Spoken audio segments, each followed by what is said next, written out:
like a circle that floats around me, keeping me safe and sound. Reverend Justus Mutuku is an ordained pastor.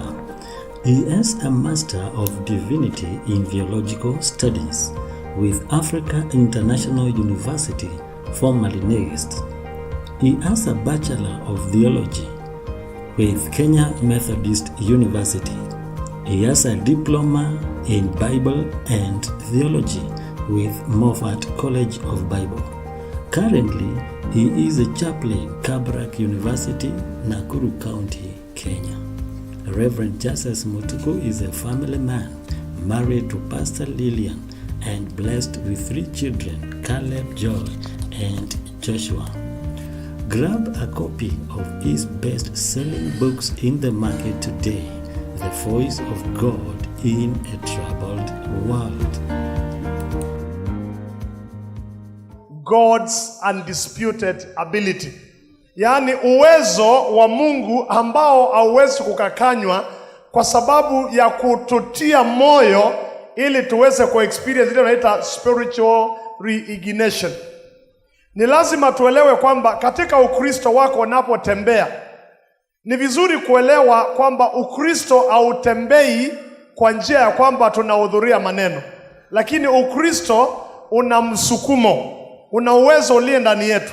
Kwa hivyo leo ningetaka kuongea na Wakristo ambao wameokoka. Ili neno halitasaidia mtu hajaokoka sana. Na naamini ndio mnaona mko wale ambao mmeketi. Kwa maana hii sasa ni ile inaitwa hardcore stuff ya wale ambao tunataka kuleta Goliath chini. Wale ambao tunataka kubomoa makuta zote za ibilisi. Sasa hii ni mishale ya wale ambao wanataka kuenda mahali watu wataki kuingia maishani mwao. So that's why I call it God's undisputed ability.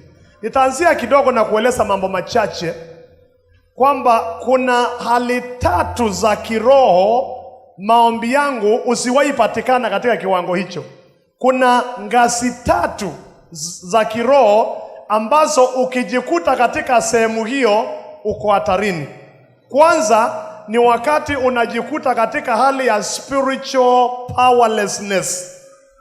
Ama ile hali ya kuwa katika kiroho hauna nguvu, kupungukiwa na nguvu za kiroho. Sehemu ya pili ambayo inatishia ni ile tunaita spiritual helplessness, hali ya kutokujiweza kiroho. And it is so bad to be so smart in the church but helpless. Shetani akiingia anaangukianga maishani mwako kama kitu kingine. Another state that I found very difficult is hopelessness, spiritual hopelessness. Yaani hautarajii unaelekea wapi, hauna matumaini ya chochote kile mbeleni mwako. My brother, I'm giving you 5 more years. I want to find you at another level. Probably not even sitting on this piano. Probably coaching and being consulted. Wengine wametokea na wao wameenda ngazi lingine. Mimi na mchungaji Kalulu hatutadumu milele kuhubiria nyinyi namna hii. Tutaenda viwango vingine, labda kutembelea mataifa na kuenda mahali tofauti tofauti. Kwa sababu ukiwa na matumaini you keep in motion. Ukiwa na spiritual hope you keep going. Lakini ngazi hizi 3 nimeona zimekula kanisa sana. Unakuta wakati mwingine watu wa Mungu hawana nguvu za kiroho, watu wa Mungu hawana matumaini, na watu wa Mungu hawajiwezi kwa mambo mengi. Niseme hivi, katika kuangalia ngazi hizo 3 za hali ya udhaifu wa kiroho, nilikuwa nikiona kwamba wakati mwingi zinawanyima wale wa Kristo ambao wana nia ya kuenda mbele kiroho, wananyimwa vitu 3. Kitu cha kwanza, wananyimwa a sense of direction. Sijui kama umewahi kuamka kanisani, ukaamuka asubuhi, kesho ni Sunday, lakini unaona tu tunaenda baraki. Unakuwa kama wale jamaa walikuwa wanajenga, mlisikia wale walikuwa wanajenga cathedral, wanachonga mawe.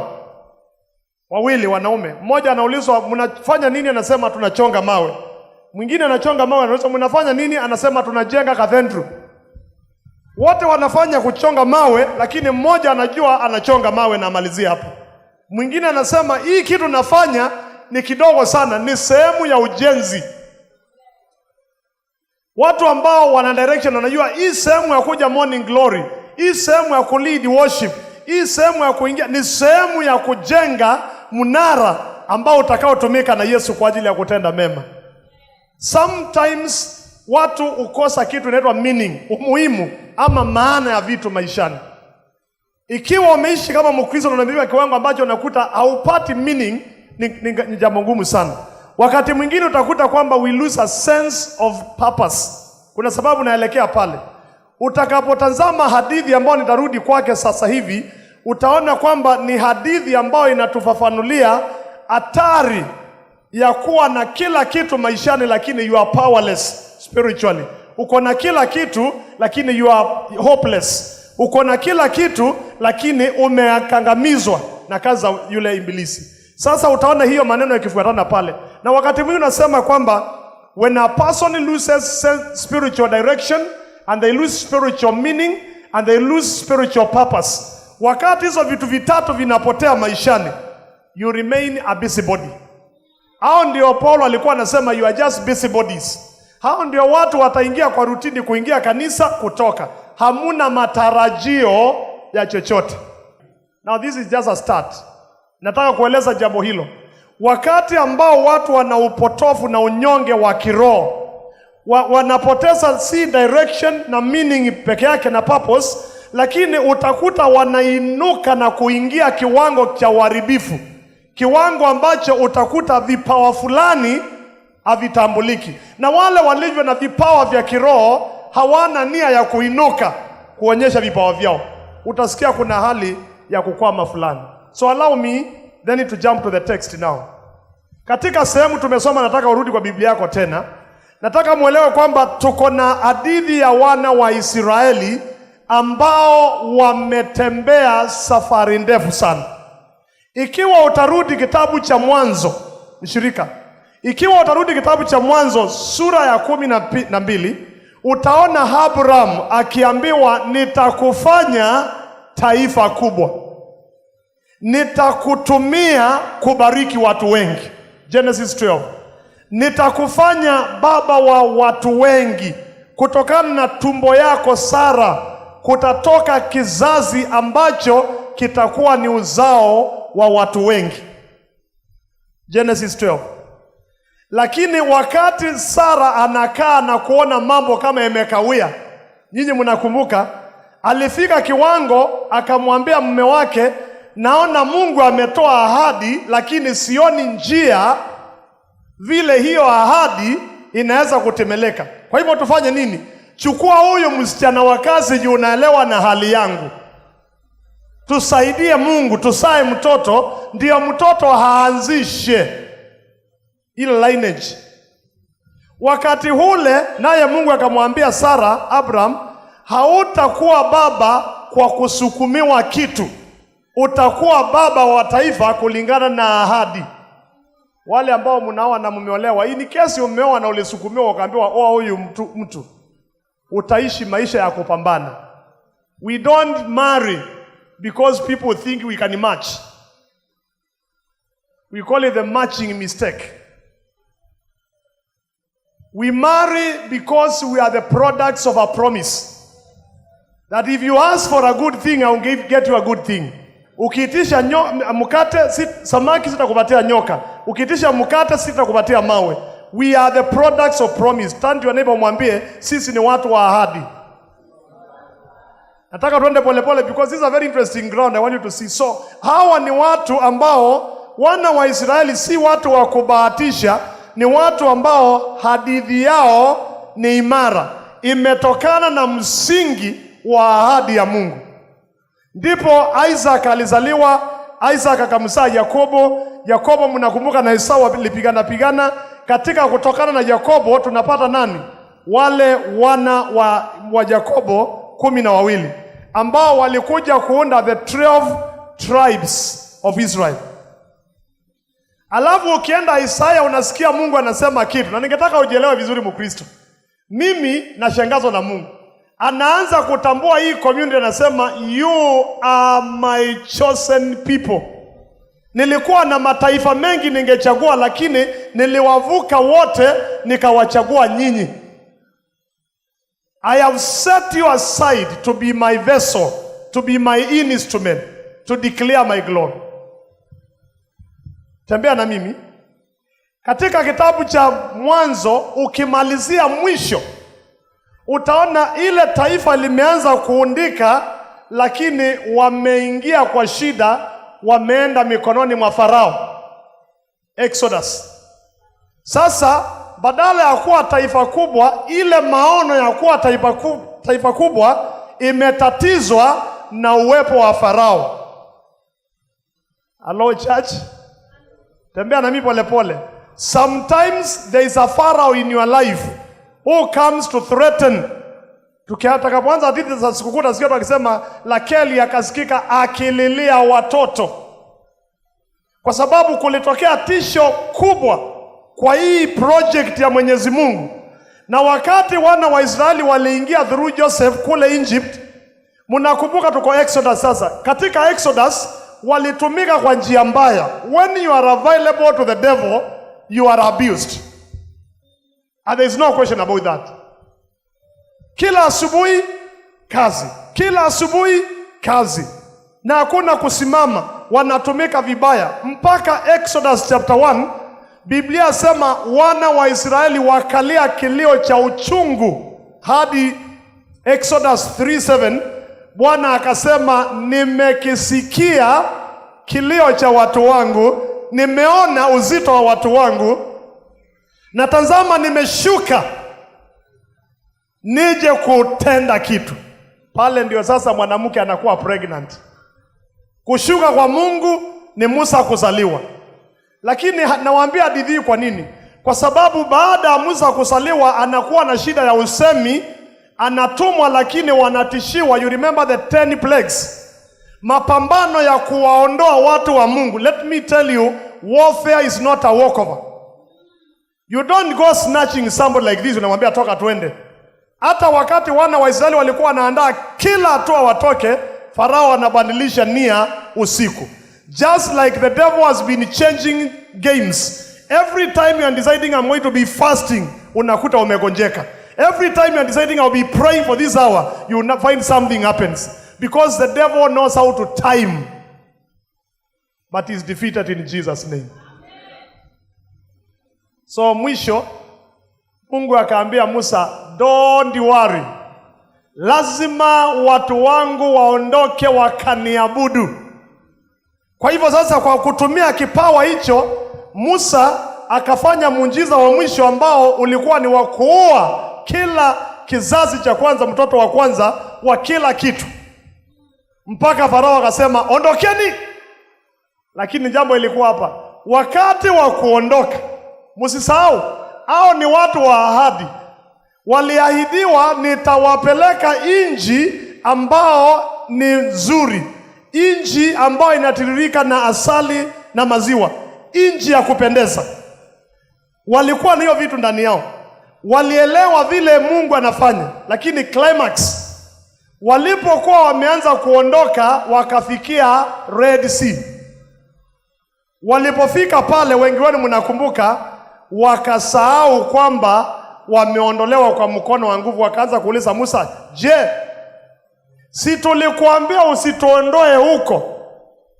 Afadhali tungekufa kwa kitunguu kuliko kuja kuangamia kwa maji. Lakini Mungu wa ahadi achelewi. Hear me well. The God of promise is never late.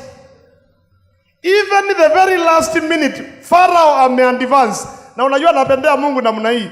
Kuna wakati Mungu anapea shetani nafasi asongee vizuri.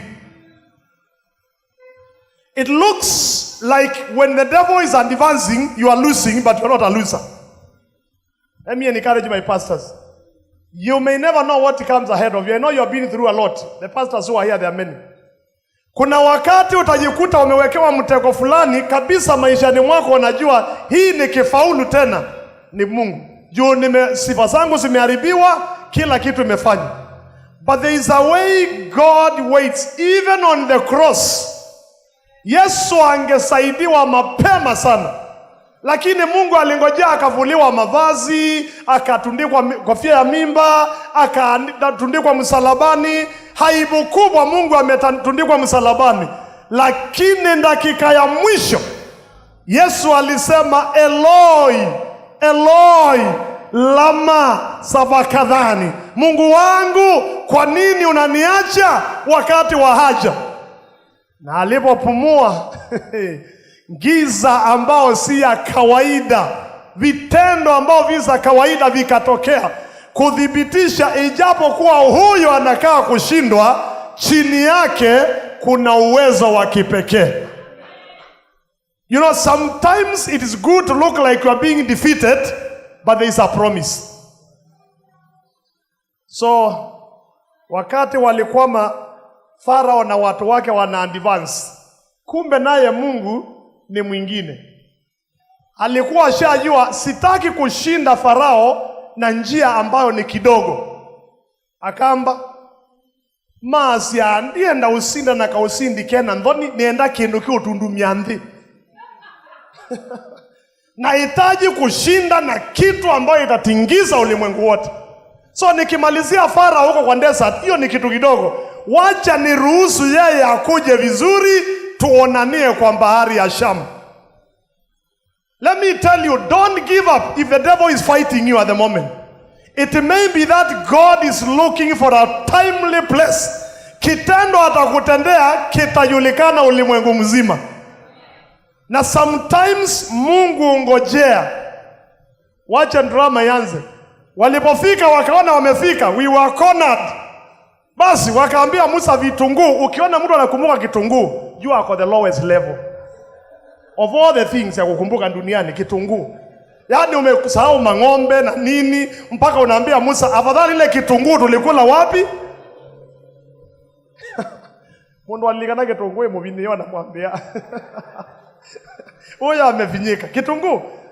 Musa akaangalia akaambia Mungu, sasa imefika mwisho, wanaongea juu ya vitunguu. Sasa hii tutafanya nini? Akaambiwa Musa, wacha kulia, unashika nini mkononi mwako? Kwa maana hata dakika ya mwisho mimi naweza tumia chochote.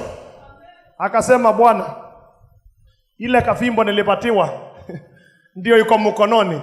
Akaambiwa inua, weka chini, ikakuwa nyoka. You see, God begins by surprising you before he surprises the crowd.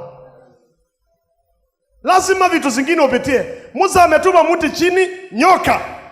Karibu aita watu, nyoka kujeni muue. Anaambiwa chukua tena. Anachukua ile nyoka, inakuwa fimbo. Anaambiwa usiwe na waziwazi. Wakati huo wana wa Israeli wanaendelea kuja kabisa, kila mtu amekaribia. Their horses, everything. I'm taking you to Samuel. Saa ile wamekaribia, Mungu amejua hakuna moja atakosa kuonekana, akaambia Musa, wamefika. I love God.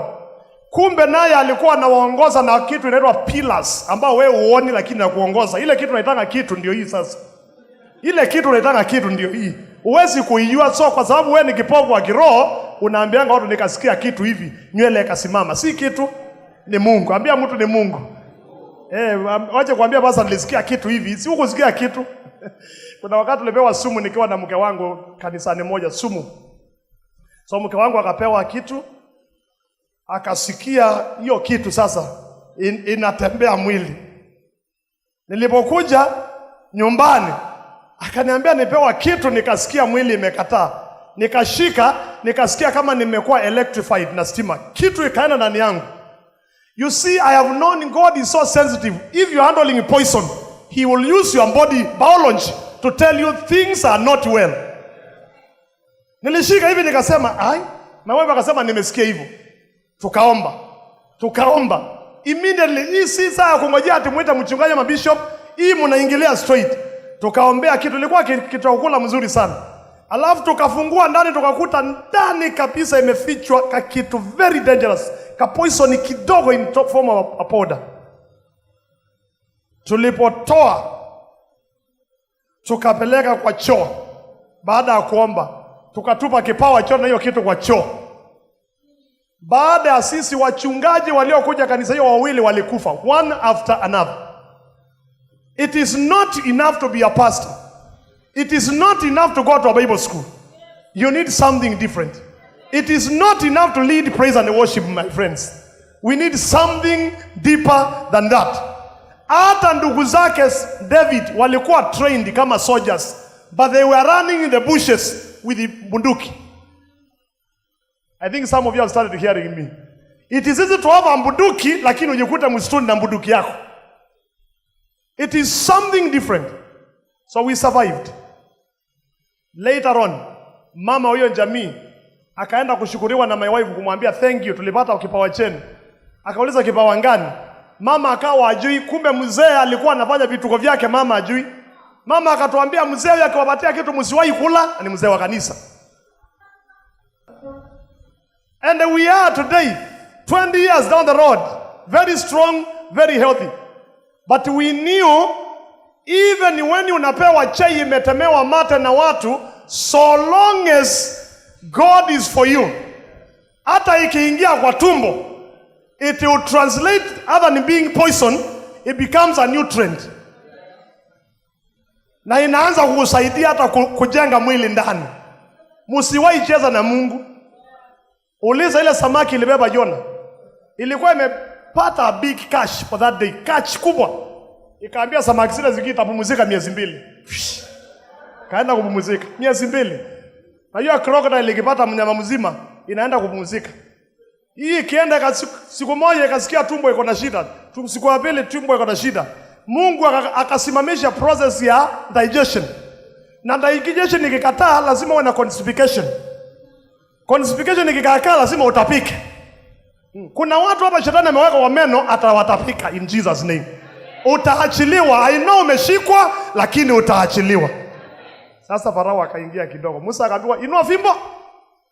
Musa akasikia upepo. Saa hiyo wingu la giza limekuja katikati yao. Sasa tushafika, lakini between mimi na Penina hapa hakuna ukuta, ni nguzo. Sasa the strange thing ni hii pila ilipokuja hivi, upande wa watu wa Misri inakuwa ni usiku. Upande huu mwingine inakuwa ni mwangaza na ni moto. Moto wa kuhakikisha hakuna baridi kando ya bahari na kuwamulikia. Hao wanapambana na giza na sisi pande hii tunamulikiwa vizuri. Alafu wakaanza kuvuka. Siupigie Yesu makofi. Wakaanza kuvuka. Walk with me. Wakaanza kuvuka pole pole. Wanamulikiwa. Baada yao kumaliza kuvuka, Mungu naye ni mwema, akafungua ile watu wakaona kumbe hata barabara iko wazi. Twende na wao. Let me tell you, the Lord is very strategic. I love Jesus for that. He is so strategic. Akahakisha toa hii wingu, wakaingia wakaona kumbe leo tunashika. Na Mungu akangojea akatime kabisa, akajua mtu wa mwisho wa Israel akivuka hivi, ule mwingine yako hapa karibu amshike nguo usivuke. Alafu akivuka na yeye wa mwisho wa Farao ako ndani ya bahari. Hakuna mtu ako nje. God is a mathematician. He doesn't struggle with a protractor like you. Wewe unashika protractor unabindua hivi na unashindwa kuchora. Wewe unashindwa kupindua protractor uweke laini, unashindwa na kitu kidogo. Mungu asumbuki na hizo vitu. Alikuwa amecalculate, anajua kwamba huyu akivuka, huyu mwingine atakuwa ndani. Akamwambia Musa, inua fimbo yako kidogo. Na sasa hivyo dakika hiyo watu wakaona vitu vimeanza kutendeka, and then in the eyes of the children of Israel, wana wa Misri wakaangamia wote. Tusonge hatua nyingine moja. Tutoke hapo. Hiyo imemalizika. Of course ilipomalizika praise and worship hapo ndio ilianza. Miriam alisema hakuna kungojea chama cha LCC kitupatie ruhusa tuanze. Alichukua tu tambourine. My friend, hakukuwa saa ya kiongozi wa program aanze. Miriam alichukua tu tambourine akasema hainuliwe Bwana wa. Kuna vitu Mungu anatendanga hauna saa ya kuuliza uko wapi, unajikuta umebas in worship. Come on, hear me well. Kuna vitu Mungu akitenda you only respond by singing. Miriam hakuuliza DCC iko wapi, region iko wapi, programa iko wapi. Aliambia watu sikieni, ujinga kando, hii ni Mungu, hii tutukuze Mungu. And they led a very powerful praise. Lakini walipoenda baharini, baada ya siku kidogo njaa imewafinya. Wamelialia. Musa anaambia Mungu, wanakufa, wamesahau kwamba umetenda mema. Walk with me. Walipokuwa wakiwa pale, Mungu anaangusha nyama kutoka mbinguni, zinakuya zinafly, unachukua zile unataka. Wakashiba. Wakaenda kidogo, wakakaukiwa. Musa anaambiwa gonga mawe, maji inatokea. I wish we can have a return of those times. I wish we can have a return. Ningeenda Kabonzweni saa hii niseme nakuwe maji sasa. Ile ukame, juzi kulinyesha, watu wakatuchukulia photos za mvua. Mvua ilipokuwa ikinyesha juzi, watu walikuwa na cameras kumulika mvua, wapige mvua picha. Jua haikuwa imeonekana Ukambani for a long time. If it was in my time, izile ninakuja mtuko anasema tu na hapa Kitui kuwe na maji. Mahali pamoja tu maji inatiririka. Wakiona. Sasa sinia wanafika Jericho. Siko na nyinyi Jericho Mnatembea na mimi mmesahau. Usipotee. Wanaambiwa Jericho ni yenu, lakini maukuta ni kubwa. Wakaambiwa kazi yenu rahisi. Sungukeni tu mkitukuza Mungu. Rock of Ages. Rock of Ages mara 7. Mkisha kumaliza kusunguka siku ya 7, shout. Mumewahi kuona kuta zinaletwa chini na shouting? Now what you don't understand, which Kalulu and I and the wife know, and the madam here, is that you may underestimate. Hizo kuta hazikuwa hii size. Kuta za Israeli zilikuwa thick. Most of them were 50 meters wide. Na ni vitu ambavyo ukisikia Nehemia akiambiwa hii kikanyangwa na fox itaenda chini, hiyo ni madharau ile ya chini kabisa. Because hiyo ni ukuta hata ukiweka tractor, you need several of them kuibomoa kwa miezi kadhaa ndio itoboke. Ati munaimba inakuja chini. God was simply telling them, anytime you walk, you are not alone. Whatever you meet on the road, you are not alone. I am with you. I want you to notice then, they get to a place, the worst. In 1 Samuel chapter 13, wakafika wakaanza, tumechoka.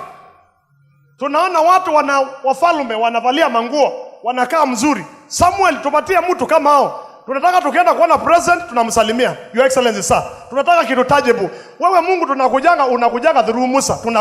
Tunataka kitu tangible, Your Excellency sir. Tuko na shida. Hii kutuambia funga macho tukuone, hatukuoni, tupatie kitu. Let me tell you, when you ask for displacement of God, he will give you what you need. Ule Mungu wangu turudi kwake sasa. Ili wapate mtu, punda zikapotea. Some of you hear what I'm saying. Ili wapate kiongozi, punda zikapotea. Ndio mtu anaitwa Sauli akatafute punda. Niliwaambia msicheze na Mungu. Mungu anaweza kupeleka transfer Kitui kutoka hapa. Unashangaa anapelekwa wapi? But let me tell you, this man has a plan for you. So wakitafuta punda, Saul anajikuta katikati ya prophets, anaanza kuprophesy na wao. Huko tu anaambiwa wewe urudi nyumbani. Alikuwa anasemekana alikuwa mtu mrefu na ameumbika. Wakasema tunataka kitu kama hii. Kitu refu, kitu visible, ikienda kutupigania akitokea hivi ni kama wrestling. Akitokea hivi wanasema we baunza mfalme wetu. Basi wakapewa. Lakini wakaambiwa ni condition. Atatumia wasichana wenu vibaya na ataweka kazi nzito na mtaumia. Sasa katika hiyo hadithi tunaingia hapa. Adui mmoja wao alikuwa ni Wafilisti, ambao walipambana kusumbua wana wa Israeli muda mrefu.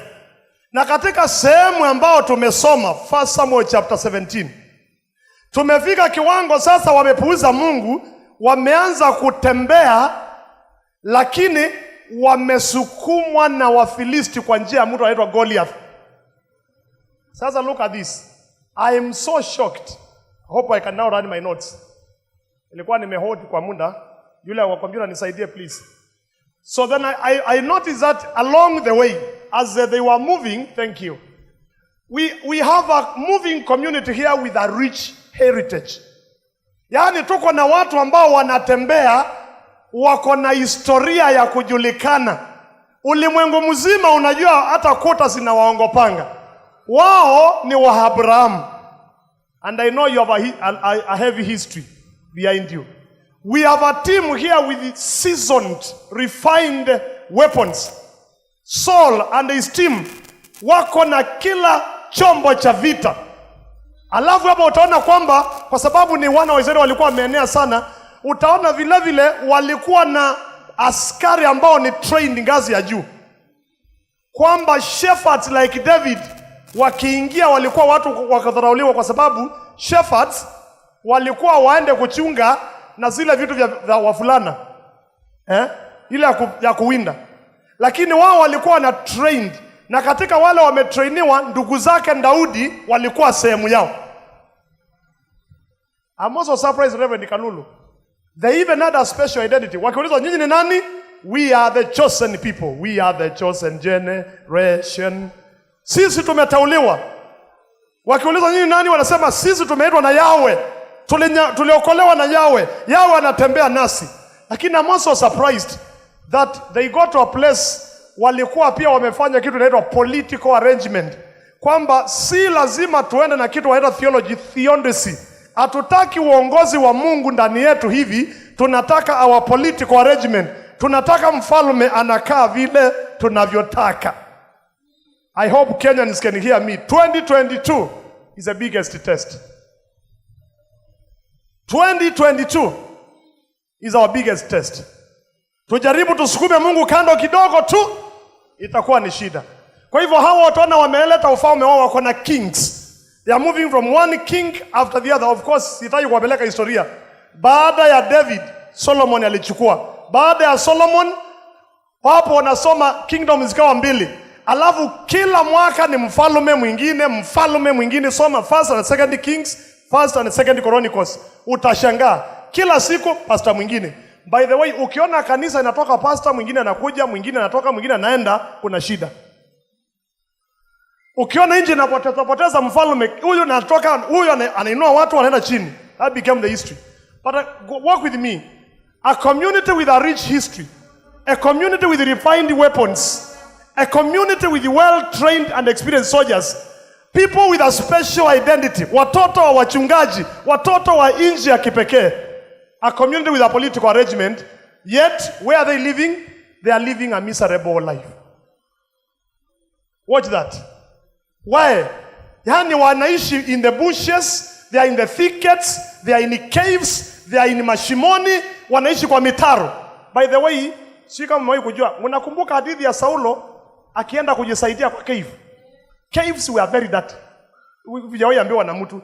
Cisterns hiyo cracks. Watu wakienda kwa hizo vitu, huko ndio vitu vile vimeumea vilikuwa zinakufia huko, zinaozea huko. So living kwa bushes ilikuwa meaning you are living a deplorable life. Yani maisha mbaya, because unavuta hewa mbaya, unaishi na mifupa na kila kitu. Can you imagine, walk with me back again, a people with this kind of heavy history living such a poor life in the caves and even in everything. They are just desperate. I'm praying that Jesus will open somebody's eyes today. Watch this. You can be so smart singing in the praise and the worship, singing in the choir, sitting in the AC baraki. You can be so smart as a pastor with the masters and the PhDs, but living in the caves. Living in the cisterns. You see, your life is not what we see. Your life is what happens when you are alone. What happens when you're in your home. It is not what you present to us. You parked a very good car. Gari ziko hapa nje nzuri. I know your house is good. That's not your life. Your life is exactly what you go through 24/7. What you experience at night when you are sleeping. Kuna watu hawalali kabisa, nyoka zinakukimbiza, toto isinapitia hapo inakukimbiza, hata toto isinakupita inakuacha. Yaani unapokuzwa na kombe unyewe inakupita. For once, hujawahi kuacha toto hizi. Mara unanyongwa, mzee anakuuliza, "Ni nini unapiga nduru?" There are people who only live a life when they come to church because there's an atmosphere. Outside the church, there is no life. Na ukimuuliza, mimi ni mchungaji. Ukimuuliza, mimi ni mzee wa kanisa. Ukimuuliza, mimi ni praise and worship leader. Mimi ni mwanamke wa chama. Mimi ni wa development.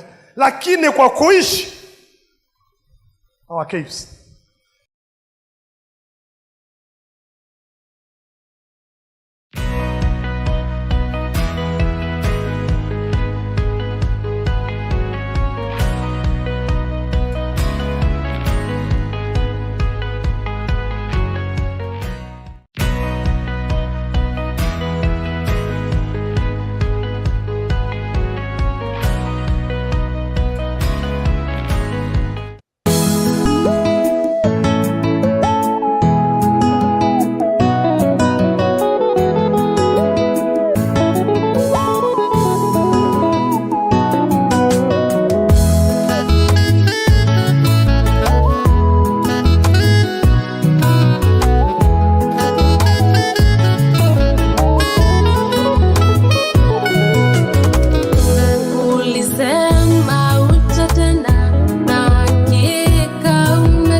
your